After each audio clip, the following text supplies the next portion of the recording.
Certain truths are clear since the atrocious October 7 terror attacks by Hamas. Above all, we know ceasefires work. The ceasefire allowed for the release of hostages. The ceasefire ensured the distribution of life-saving aid. The ceasefire proved that the humanitarian community can deliver.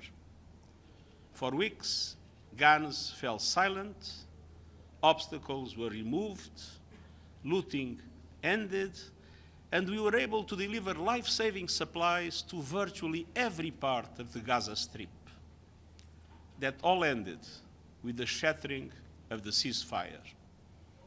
Hope sank for Palestinian families in Gaza and families of hostages in Israel. And I was reminded yesterday when I met again with hostage families. And that is why I've consistently been pushing for the immediate and unconditional release of all hostages, a permanent ceasefire, and full humanitarian access. In times like these, we must be crystal clear. Clear about the situation. With crossing points into Gaza shut and aid blockaded, security is in shambles and our capacity to deliver has been strangled. And as the heads of UN humanitarian organizations declared in a joint statement yesterday, and I quote, assertions that there is now enough food to feed all Palestinians in Gaza are far from the reality on the ground, and commodities are running extremely low. End of quote. We must also be clear about the obligations. As the occupying power, Israel has unequivocal obligations under international law, including international humanitarian law and international human rights law. Article 55, paragraph 1st of the Fourth Geneva Convention provides that, and I quote, the occupying power has the duty of ensuring food and medical supplies of the population. End of quote. Article 56, paragraph 1 of the Fourth Geneva Convention provides that, and I quote, the occupying power has the duty of ensuring and maintaining the medical and hospital establishments and services, public health and hygiene in the occupied territory. End of quote. It further states that medical personnel of all categories shall be allowed to carry out their duties.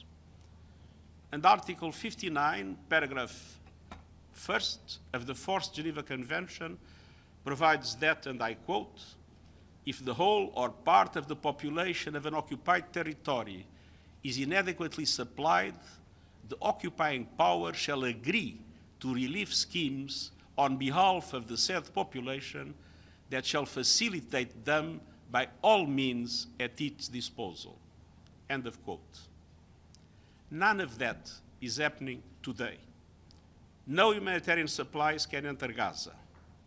Meanwhile, at the crossing points, food, medicine, and shelter supplies are piling up, and vital equipment is stuck. International humanitarian law also includes the obligation to respect humanitarian relief personnel. And I want to say a special word about those humanitarian heroes in Gaza. They are under fire, and yet doing all they can to follow the path they choose to help people. UN agencies and our partners are ready and determined to deliver. But Israeli authorities' newly proposed authorization mechanisms for aid delivery risk further controlling and callously limiting aid down to the last calorie and grain of flour. Let me be clear, we will not participate in any arrangement that does not fully respect the humanitarian principles, humanity, impartiality, independence, and neutrality. Unimpeded humanitarian access must be guaranteed, and humanitarian personnel must be given the protection that they are accorded under international law.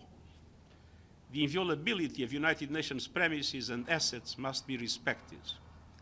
And I call once again for an independent investigation into the killing of humanitarians, including UN personnel. we must stick to our core principles. Member states of the United Nations must adhere to their obligations and their international law. There must be justice and accountability when they do not. The world may be running out of words to describe the situation in Gaza, but we will never run away from the truth. The current path is a dead end, totally intolerable in the eyes of international law and history. And the risk of the occupied West Bank transforming into another Gaza makes it even worse. It is time to end the dehumanization, to protect civilians, release the hostages, ensuring life-saving aid, and renew the ceasefire. Thank you.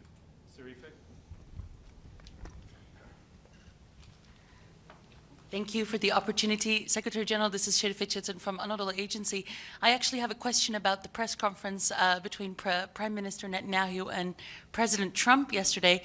If you may recall, they once again reiterated President Trump's vision to relocate the Gazans to countries who are willing to take them. So I just want to know if you think this is forced displacement, and isn't that a war crime? And if I may just ask one additional question. Prime Minister Netanyahu, actually in a rather pitiful way, said that the Gazan people are locked in Gaza. I just want to know, in your opinion, who is locking the Gazan people in there? For example, is the UN able to, carry out urgent medical evacuations if they want to? Is this a possibility right now in Gaza? Thank you. Palestinians must be able to live in a Palestinian state side by side with an Israeli state. That is the only solution that can bring peace to the Middle East. Medical evacuations are absolutely essential, and everything must be done to increase the number of medical evacuations. And forced displacement? Sorry? Forced displacement? I mean, sending the Gazan people to other countries? As I said, Palestinians have the right to live in Palestine, in a Palestinian state, side by side with the Israeli state. To be forced to be moved away is something that is against international law. Thank you very much, Mr. Secretary General.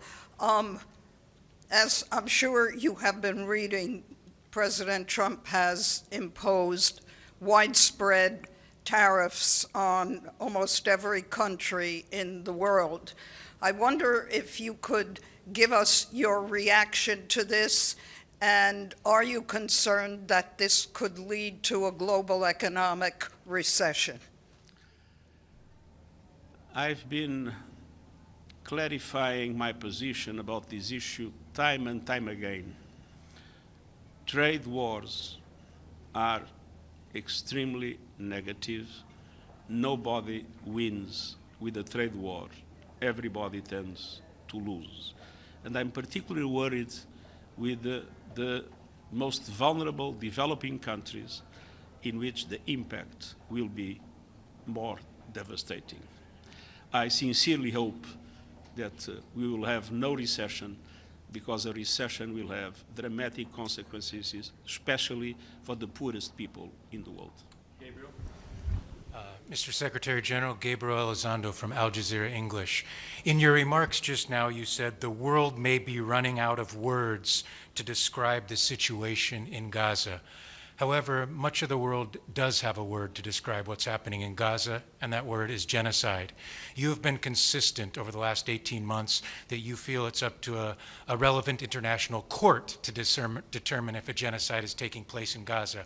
However, my question, sir, is, do you understand how so many people around the world do look at what's happening in Gaza as a genocide?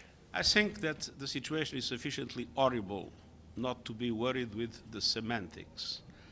There is a competence of the International Court of Justice, and the International Court of Justice was seized exactly in relation to that. And the International Court of Justice is a body of the UN, and I respect the decisions of the International Court of Justice. But as I said, the situation is absolutely horrible. There is no doubt about that. Thank you, Mr. Secretary General Abdelhamid Siyama from the Arabic Daily Al-Quds Al-Arabi. Mr. Secretary General, you keep saying nothing justifies October 7. You keep repeating that all the time, that nothing justifies what happened on October 7. Is there anything justifies 56 years of occupation?